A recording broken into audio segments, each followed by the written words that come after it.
They planned to stop for just one night, but the deep forest kept them for over 3 decades. An African-American family vanished right in the middle of the South's most popular national park. No accident, no blood, no screams, and 30 years later, only a single child's glove was found, lying in a place no one ever thought to look. Did they meet with an accident? Get swept away? Or did someone make them disappear? This wasn't just a missing persons case. It was the story of a young family, of a love left unfinished, and of the silence of forests that can swallow every trace, even justice itself. Marcus Bryant and Celeste Bryant first met during their senior year of high school in Mobile, Alabama. He was a gentle teenager who loved tinkering with machines. She was an energetic young woman who always had a bright smile. Even while working part-time at a cafe after school, they fell in love right from the start, weathered the struggles of college together, and married early. Just after turning 20, Marcus worked as an HVAC technician for a local Campania stable job, but it only paid enough to support a modest life. Celeste became an ER nurse at Mobile Hospital, witnessing heart-stopping emergencies every day, which made her cherish every moment with her husband and children even more. They rented a small 2-bedroom apartment in a working-class neighborhood made up mostly of African-American families.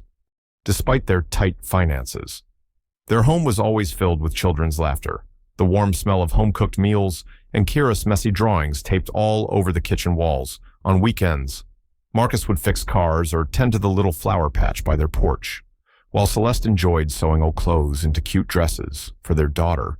Every evening, after putting their 2-year-old son Dorian to bed, they'd lean against each other on their worn-out sofa, sharing stories about their day. Kira, 5 years old, was a lively girl who loved making everyone laugh, always clutching her box of crayons and a notebook plastered with silly stickers.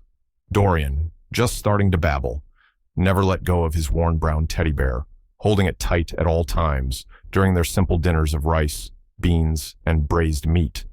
Marcus would tell tales of the forest, about birds and deer he'd read about in books. Celeste would listen while gently reminding him, "You know, I'm not really into forests." "Right." He'd just smile and squeeze her hand. "I promise, just a quick trip, no overnight camping. Well, leave in the morning and come back by evening." In September 1991, Marcus came up with the idea of a short family getaway to Big Thicket, a famous national preserve in Texas. He thought a quick trip would give the kids a chance to experience nature, see some wildlife, and breathe fresh air far from Mobile's cramped neighborhoods.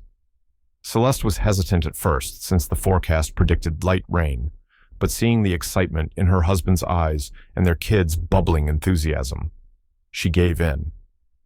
The Bryants began eagerly preparing for the weekend adventure. Kira drew a picture of their family standing next to giant trees, while Dorian practiced dragging his little plastic suitcase, giggling even though he had no idea where they were going. In their small apartment, the days leading up to the trip passed with sweet anticipation. No one imagined it would mark the beginning of a tragedy lasting 3 decades. Big Thicket National Preserve, located in southeast Texas, spans hundreds of thousands of acres and is renowned as one of North America's most diverse ecosystems. The terrain is a complex mix of winding trails, dense forests, swamps, creeks, and low, rugged hills. Big Thicket wasn't just a destination for nature-loving families. It also drew hunters, campers, and scientists researching rare plants and animals. Sometimes, its remoteness attracted people seeking seclusion or those with darker intentions.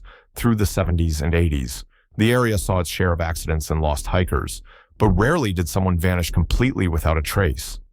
Big Thicket was both a biological treasure trove and a natural labyrinth, where a single heavy rain could wash away footprints, and thick layers of rotting leaves could swallow any clue.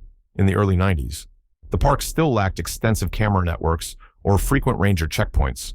Trails were marked only by old wooden signs easily damaged or removed by storms or wildlife. The maps handed out to visitors were basic and outdated, with many paths not updated after major storms. Tourists were advised to stay near main campsites, but in reality, no one strictly enforced this. On foggy evenings, Big Thicket fell eerily silent, filled only with the hum of insects and the occasional distant hoot of an owl. Its wild, shadowy atmosphere was both captivating and perilous. and it was here. In September 1991, that the stage was set for a disappearance that would haunt not only the Bryant family's loved ones, but also locals for decades to come. On travel brochures, Big Thicket was called the Enchanted Forest, but for some, it became a place where hope was devoured and questions would never find answers. On the early morning of Saturday, September 14th, 1991, the Bryant family set out from Mobile in their red Chevrolet Blazer SUV, a sturdy vehicle Marcus trusted to handle any terrain. Celeste neatly packed sandwiches, juice, and milk for the kids, while Marcus double-checked an old map he'd borrowed from the library, marking their intended destination in red ink Twin Rocks, a secluded spot in the West Ridge area. He'd read somewhere about the strange rock formations hidden deep in the forest, rarely visited by anyone. Kira sat in the back seat, constantly asking when she'd see a real squirrel, while Dorian giggled now and then before dozing off with his teddy bear. The car was filled with soft jazz from an old cassette tape and the animated chatter of the couple. The toll booth at Big Thicket's entrance recorded their SUV turning into the park at 11:30 a.m. After that, they vanished from the world. No one saw them drive back out, and no park staff reported anything unusual. A few campers near the main area later recalled hearing an engine in the distance, mixed with the sound of rain that began falling that afternoon. But none could say for sure if it belonged to the red SUV. That night, rain poured heavier than predicted, turning dirt roads to mud and narrow trails into rushing streams. Celeste may have wanted to turn back, but in the forest's maze-like depths, every path began to look the same. Their outdated map showed trails that no longer existed, but Marcus and Celeste didn't know they were heading deeper into one of the park's most remote and seldom trodden areas. That was the last time anyone saw or heard anything from the Bryant family. When the Bryant family didn't return home on Sunday night as they had promised, Celeste's mother began to feel uneasy. Normally, Celeste would call if she had to work late or if something unexpected came up, but this time, the phone stayed silent through the night. On Monday morning, she tried calling multiple times, but the phone rang with no answer. Her worry grew when she learned Celeste had not shown up for her ER shift at the hospital, and Marcus hadn't called in to report an absence. They were never irresponsible people, and both of them disappearing at the same time left everyone around them stunned. She called Marcus's brother, then Celeste's younger sister, then the couple's closest friends, but no one knew what had happened.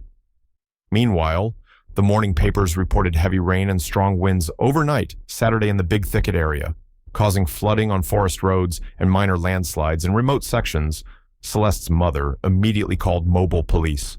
At first, they told her to stay calm, suggesting the family might be stuck somewhere due to the storm, but a mother's intuition wouldn't let her sit still. By midday, she drove straight to the police station and filed an official missing persons report for all 4 family members. While filling out the paperwork, she couldn't stop staring at a photo of the Bryants taken earlier that summer, Marcus holding Dorian on his shoulders, Celeste standing next to Kira waving at the camera, all 4 smiling brightly on their front porch, a picture of happiness, with no hint that just weeks later, they would vanish without a trace within an hour of receiving the report. Mobile police contacted Hardin County authorities, who oversaw Big Thicket, and requested an immediate check of the main campsites. Patrol teams swept through parking lots and registered campgrounds, but found no sign of the red SUV or any indication the Bryants had stopped there. Their names didn't appear on any camping registration logs, but that wasn't unusual, since many families still camped spontaneously in remote spots at the time. The reports of heavy rain only heightened searchers' concerns if the family was lost. The storm would have quickly erased any tire tracks or footprints. By Tuesday, a search team was formed with the help of park rangers and local volunteers. They began combing the main trails, especially those prone to flooding. But Big Thicket's vastness, hundreds of thousands of acres, turned the search into a needle in a haystack mission. The family's bright red SUV would stand out on city streets, but in a sea of green trees and black mud. Its paint could quickly be hidden by moss and fallen leaves. The search team split into small groups, sweeping areas outward from West Ridge, but came up empty-handed, By Tuesday afternoon, they expanded their perimeter, but sudden downpours made the ground even muddier, blurring any remaining tracks. Patrol helicopters scanned clearings, but the dense canopy blocked their view of the forest floor. Campers interviewed said they heard a vehicle moving deeper into the woods Saturday afternoon, but none could confirm it was the Bryant's SUV. One ranger recalled glimpsing a red vehicle on a side road toward West Ridge, but he'd been busy with another task and couldn't be sure of its direction. No one had concrete information. Back in Mobile, friends and co-workers of Celeste and Marcus began spreading word of the disappearance across the community. Flyers reading, "Have you seen this family with the Bryant's photo?" were distributed across Alabama and sent to police stations near Big Thicket.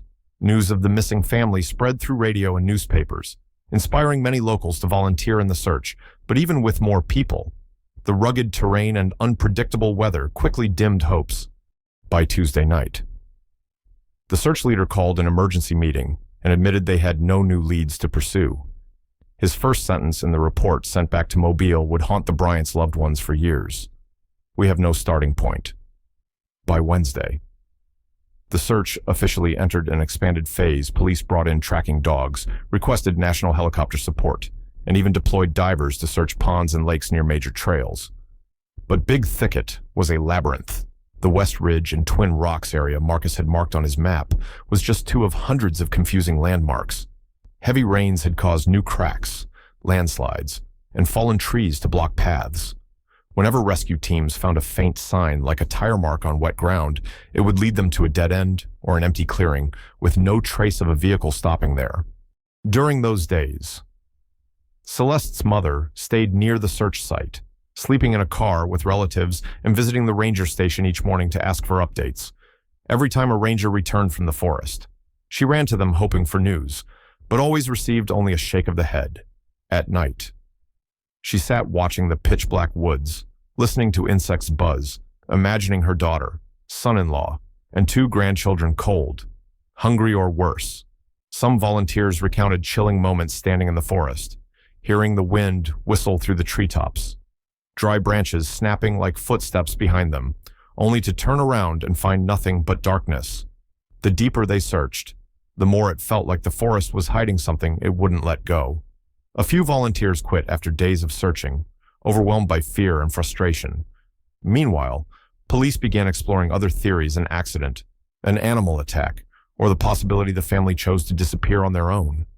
But the Bryant's financial records, relationships, and daily lives showed nothing suspicious. No debt, no serious conflicts. They had just paid a deposit for Kira's art class and bought supplies for Dorian to start preschool. There was no reasonable explanation for them to vanish suddenly. By the 8th day, the search force started thinning out due to exhaustion and lack of funding. The following Friday, the official search ended with a brief press conference at Big Thicket's entrance. The rescue leader announced, "We've done everything we can with the resources we have. We found no clear evidence of an accident, attack, or criminal act to many." Those words signaled a case pushed aside into the realm of unsolved mysteries. The Bryant family became a haunting memory for the Mobile community, four kind souls who disappeared in the middle of their everyday lives. Celeste's co-workers at the hospital began fundraising a reward for information, but no one came forward. Missing posters began fading on telephone poles and store windows. The media eventually stopped covering the story as there were no new developments. For Celeste's mother, despair turned to anger. She believed someone had hurt her daughter and family, but there was no evidence to begin the fight for justice. By winter, the only thing left connected to their destination was the old map Marcus had marked Twin Rocks West Ridge. No one knew how far they'd driven into the forest, where they might have stopped, or who had last seen them. The question, what happened, echoed through homes across Mobile, but no answers ever came, and yet, every September for the next 30 years. The family's loved ones placed flowers and prayer cards at the edge of Big Thicket, a quiet reminder that the Bryant family was not forgotten, even if justice still remained heartbreakingly out of reach. After the official search ended, the mood in the Mobile community quieted down, but the sense of unease spread wider. Friends and neighbors began whispering about the possibility that the Bryant family had met something terrible in the forest. Unverified stories started circulating. Some claimed strange men had been stopping lost drivers near West Ridge. Others said they'd heard gunshots echoing from deep in the woods on that rainy evening. An elderly woman living near the entrance to Big Thicket insisted she saw a red SUV parked by the roadside around 3 p.m. on the day they disappeared, but when she returned a few hours later, the car was gone. No one knew which stories were real and which were born from fearful imagination. Meanwhile, a few local newspapers brought the Bryants' disappearance back to their front pages, but most articles focused on theories of an accident or the family getting lost. Few dared suggest foul play. The reason was simple: there was no evidence, no trace. Within Mobile's black community, some quietly wondered if the search would have continued longer or used more resources if the missing family had been white. But fear of being labeled divisive kept most silent. While Celeste's mother stayed near Big Thicket for weeks, Marcus' brother began seeking legal help, hoping to pressure authorities to reopen the investigation. But lawyers advised that without new evidence, any effort would be futile. As time passed and winter came, the cold rains made the forest even more forbidding, and memories of the Bryants began fading from the minds of those not directly connected. Yet, on rainy nights, their stories still slipped into dinner table conversations, a way for the community to keep the disappearance of 4 lives from sinking into silent oblivion. The only tangible clue was the old forest map Marcus had taken on the trip. After searching the family's home, police found the map neatly folded in a kitchen drawer. A red pen line traced the route from Big Thicket's entrance to a circled area labeled Twin Rocks West Ridge. But what caught investigators' attention was a small note Marcus had written near the circle: "Old Bend, look closely." Police weren't sure if it was simply a reminder of a scenic spot he wanted the family to see, or a reference to something unusual he'd discovered earlier. Rangers confirmed the Old Bend might refer to a side trail abandoned years ago due to landslides. On the ground, the area was overgrown and rarely visited because of its dangers. When search teams checked it in the early days, they found nothing. Torrential rain had turned the trail into a muddy stream. That map became the seed for countless theories. Some believed Marcus accidentally drove into the bend, and the SUV got stuck or fell into a hidden ravine. Others thought he might have witnessed something suspicious, perhaps illegal activity, and someone ensured the family never left the woods. But all of it remained speculation. Marcus' family kept the map as a keepsake, sometimes pulling it out to trace the red lines, wondering if the key to their loved one's fate still lay somewhere along that overgrown, forgotten path. 2 years after the Bryant family vanished, in 1993, a white teenager named Evan Milford, a tourist from Missouri, also went missing while trekking alone in Big Thicket. His body was found a week later in a swampy area over 3 miles from West Ridge, with the cause of death ruled as drowning. His case was investigated swiftly, covered extensively in the news, and quickly declared an accident. But what unsettled many was that Evan's body was found far from the trails he was believed to have planned to follow. Some felt the incident proved Big Thicket's inherent dangers. Yet within the Mobile community, especially among those who still remembered the Bryants, questions lingered. Why was Evan's body recovered in a week? While the 4 Bryants had remained missing without a trace for years, theories multiplied, including rumors of a group living near Big Thicket, known for intimidating or chasing off outsiders on secluded trails. But when police investigated, no one admitted to witnessing or experiencing threats. These rumors festered into a quiet dread, but no one dared speak up publicly, fearing backlash or being accused of wild speculation. Meanwhile, the Bryant case file stayed stagnant. Police stuck to their official stance. No evidence has been found indicating a criminal act. But for the family, that silence was the most terrifying part. In 1995, another powerful storm swept through Big Thicket, causing landslides along old forest roads. During the cleanup, a park ranger uncovered a faint tire track, preserved in clay, exposed beneath layers of decaying leaves, located about 100 meters from the main road near West Ridge. The track led deeper into the forest and matched the width of an SUV. But there were no marks suggesting a return path. Experts determined the track was very old, possibly dating back before the 1991 storm, but its exact age couldn't be pinpointed, while they couldn't confirm it belonged to the Bryants' vehicle. The discovery reignited a fragile hope in Celeste's mother that they'd finally found a sign of where her daughter and grandchildren had gone. But after weeks of expanded searches around the track, nothing new was uncovered. Silence returned once more. Moss and forest debris soon reclaimed the tire mark, hiding it as if it had never existed. For the Bryant's family, that tire track became a lingering torment. Did it point to a crucial clue? Or was it just another dead end in Big Thicket's maze? Those questions were never answered, and the Bryant's missing persons file only grew thicker each year, filled with dozens of pages of reports, yet still not a single explanation. 30 years after the Bryant family vanished, another powerful storm swept across southeast Texas in the spring of 2021. Days of relentless, pounding rain triggered a major landslide on a remote slope near West Ridge, a wild, overgrown area rarely visited due to its steep, muddy terrain. After the storm subsided, a wildlife survey team came to assess the landslide's impact on the habitat of rare bird species. As they measured damage, one team member spotted something yellow tangled in a broken tree branch, standing out against the decaying leaves. It was a small child's cotton glove. Its cartoon print faded, but still recognizable, a bear holding a balloon. The glove's edges were frayed, its style common in the early 1990s, and it was sized perfectly for a child around 4 to 6 years old. This discovery was immediately reported to the Hardin County Sheriff's Office in the archives. The last known photo of the Bryant family, taken right before their disappearance, showed Kira wearing a pair of identical yellow gloves, waving in front of their car. While decades had erased any hope of DNA testing, the design, color, and especially the printed bear matched almost perfectly with Kira's gloves.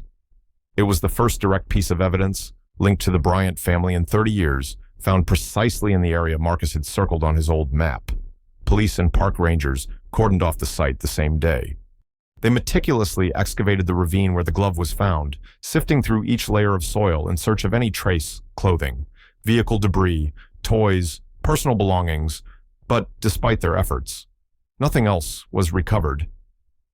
The glove's position suggested it had been carried by water from upstream during the landslide, but pinpointing its exact origin was impossible. Standing there, investigators felt the crushing isolation of the place, dense walls of towering trees, sunlight barely piercing the canopy, and a faint, eerie whisper of wind weaving through the ancient forest. One veteran ranger admitted it felt like a place no one was ever meant to reach, and it was almost unimaginable how a family of 4 could have ended up so deep inside. News of the glove's discovery quickly spread to Mobile. Surviving relatives of Marcus and Celeste broke down upon hearing the news, torn between fragile hope and devastating sorrow, unsure whether to wish someone might still be alive or to accept the grim likelihood that the family had reached Big Thicket's most dangerous depths before vanishing. The glove's discovery forced the Hardin County Sheriff's Office to reopen the Bryant file, for the first time in 3 decades. The thick case folder was pulled from storage. Authorities brought in missing persons experts, criminal profilers, and experienced investigators to reevaluate every detail. They traced possible routes from the Big Thicket entrance to the glove's location, comparing Marcus's old map with current satellite imagery to reconstruct how the SUV might have traveled. But 3 decades had transformed the landscape. Landslides, floods, and unchecked vegetation had swallowed many trails that once existed. Massive storms over the years had erased several of the very paths Marcus had marked. No other clues surfaced. Old theories were re-examined, an accidental plunge down a ravine, a wild animal attack, or something far worse, an encounter with someone determined to keep the family from leaving. But none of these theories could be proven. The SUV, the biggest missing piece, had never been found. Police revisited records on individuals suspected of threatening tourists, but many had moved away or passed on, and files were lost or too incomplete to build any case in the end. The glove stood alone, fragile yet profoundly important. It confirmed the Bryants had indeed reached Twin Rock's West Ridge, disproving theories that they disappeared somewhere else entirely. For the Bryant family, the glove stirred both renewed hope and a fresh wave of anguish. They felt their decades of keeping the family memory alive hadn't been in vain. There was now proof their loved ones had been there, had existed in that forest. But the cruel reality was that 30 years had passed, and beyond the glove, there was nothing. The sheriff's office held a press conference, promising the case would remain open and pleading for anyone with information, no matter how small, to come forward, standing before the cameras. One of Celeste's aunts choked back tears as she declared, "Even if there's only one clue, we will keep searching until we know what really happened." Yet everyone understood the chances of finding more were fainter than ever, one by one. The oldest relatives of the Bryant family passed away, carrying with them the pain of never learning the truth. Those who remained continued returning to Big Thicket every September, standing at the forest's edge as a solemn reminder that 4 lives once disappeared here and that no one deserves to be forgotten. In the years following the discovery of the glove, the surviving relatives of the Bryant family kept their old ritual every September. They would drive to Big Thicket and stop at the forest's edge near the West Ridge entrance. They no longer expected a miracle, but they believed being present at the last place the family was known to have reached was the only way to keep their memory alive. Each visit became a brief pilgrimage, carrying photos, some of Kira's favorite snacks, and the small umbrella Celeste once used. Sometimes just 2 or 3 people came. Other times, a dozen or more spanning several generations. They'd set up a folding chair, sit in silence, watching the still, dark forest, listening to the wind whispering through the canopy like distant voices. Each year, the scenery changed little. The forest remained deep green, endless, mysterious, and heavy with a silence that weighed on the heart. Occasionally, hikers would pass by, curious, and the family would share the story of the disappearance without hesitation. But most just shook their heads and walked on, unable to believe a whole family could simply vanish for decades. For the Bryant's relatives, it was Big Thicket's silence itself that felt most cruel because the forest never answered, never offered a clue, never revealed what it kept hidden under damp earth and towering trees, blocking out the sun. Yet in their hearts, every breath and every step on that ground echoed with images of Marcus, Celeste, Kira, and Doriana family, once filled with laughter, swallowed by darkness. Over time, more locals began sharing stories they'd heard about the day the Bryant family disappeared. Some claimed they'd seen headlights moving strangely deeper into West Ridge on that rainy night. Others remembered hearing shouts from the forest as the downpour grew heavier, but assumed it was just campers arguing and never thought to call the police. One veteran hunter insisted he saw a red SUV dimly illuminated by flashlight through the rain as he sheltered from the storm, but couldn't be certain it was the Bryant's vehicle. All these accounts were vague, shared quietly and without detail, concrete enough for investigators to pursue. Police recorded the stories, but couldn't use them as evidence, even decades later. These whispered tales continued to circulate around campfires and dinner tables. Big Thicket became a place weighed down with unanswered questions. A place where everyone had heard rumors, but no one could say for sure what was true. And the Bryant family, though often mentioned, remained a name synonymous with mystery. No one knew whether they'd had an accident, stumbled on something they shouldn't have seen, or simply gotten lost and never found their way out. But the one certainty was that no one had stepped forward with answers, and no one took responsibility. After the glove was found, one of the Bryant relatives decided to gather every keepsake they still had: photographs, handwritten letters, Celeste's notebook, a few of Kira's favorite fairy tale books, and the set of toy blocks Dorian once carried everywhere. They placed these items in a small wooden box engraved with the 4 family members' names, keeping it in the living room of Marcus's younger brother during family gatherings. They would open the box, look over the mementos together, and share memories. Inside Celeste's notebook, one page held a carefully written menu she'd planned for the trip: boiled eggs, ham sandwiches, orange juice, even these small, ordinary notes brought tears to their eyes. One evening in 2022, Marcus' brother told his young niece about the Bryant family when she asked why there was always a photo of a kind-looking man and woman on the shelf. He answered in a voice soft as a sigh, "They were the greatest joy our family ever had."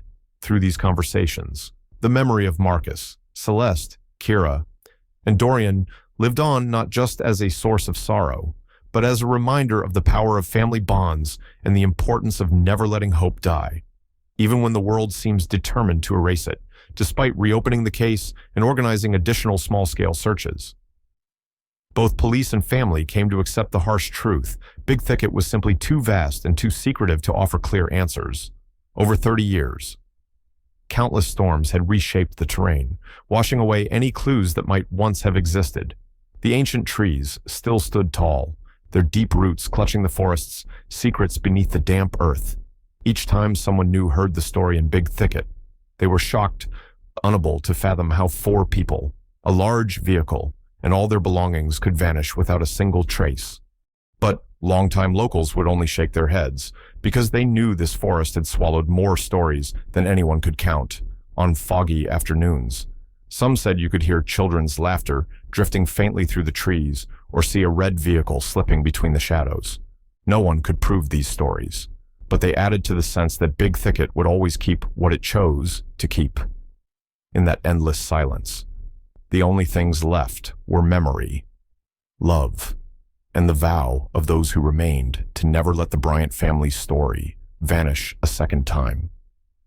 More than 30 years have passed since the Bryant family disappeared in Big Thicket, yet for their loved ones, time has never dulled the pain or the fragile hope that still lingers. Every September, they still gather together and read aloud the letters they once wrote but never got to send.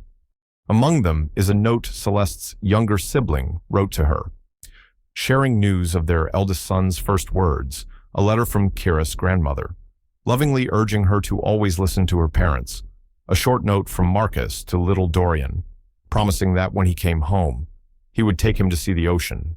These letters, now carefully laminated and arranged in a worn binder, have grown thicker each year as family members continue adding their words, sometimes. They write simply to pour out what weighs on their hearts, the longing, the apologies for being powerless, the fervent prayers that if the family were still alive somewhere, they would know someone was always waiting for them. Though these letters will never reach the Bryants, they preserve the love and memories from being swallowed by silence. They stand as testament to an unwavering faith that Marcus, Celeste, Kira, and Dorian were here, that they loved and were loved, and that they still deserve to be searched for and to have the truth known. Each time someone reads the letters again, a heavy stillness settles over the room, but it also strengthens the bonds of the family because their shared pain has become the thread keeping them united in the years since the glove was found. The Bryants' relatives have met with community groups and organizations supporting families of the missing, sharing their story to raise awareness. They speak out not only in the hope of finding answers for themselves, but also to make sure that no one with a missing loved one has to suffer alone. They believe that every voice, every story shared, helps ease the crushing isolation of those waiting for news. At gatherings, they urge others don't be afraid to speak up. Don't worry about seeming bothersome when pushing the police for updates because only persistence can force the truth into the light. When asked if they'd ever wanted to give up, to accept that their family might never be found, they answer, yes, many times, but each morning, seeing their old photo, we just can't. It's a simple but fierce love, the quiet strength that keeps them going even after years of hearing only apologies and dead ends. They know they can't change the past, but they still have the present to share the story, to make sure the Bryant name doesn't fade into oblivion. So future generations know there was once a family who disappeared in the deep woods and that they were loved and they were happy. In the final days of the 2021 search, the Bryant family's relatives stood at the forest's edge, hands tightly clasped, watching as darkness seeped down from the canopy. They didn't know if they would ever find anything more, but before leaving, they whispered a promise together. We will not forget. That promise is for anyone hearing their story today. Please share it so that people know there are still those who disappear with no one held accountable, and that sometimes justice is delayed simply by unbroken silence. Let the story of the Bryant family be a reminder that every family, every child, every persona, matter their skin color or circumstances, deserves to be searched for until the end. What do you think really happened to the Bryant family? Do you believe justice can still come? Even after all these years, share your thoughts. Because only when we raise our voices together can we hope that one day, the questions hanging in the air for 3 decades will finally be answered, and that no one, lost in the deep woods or in life, will ever be forgotten.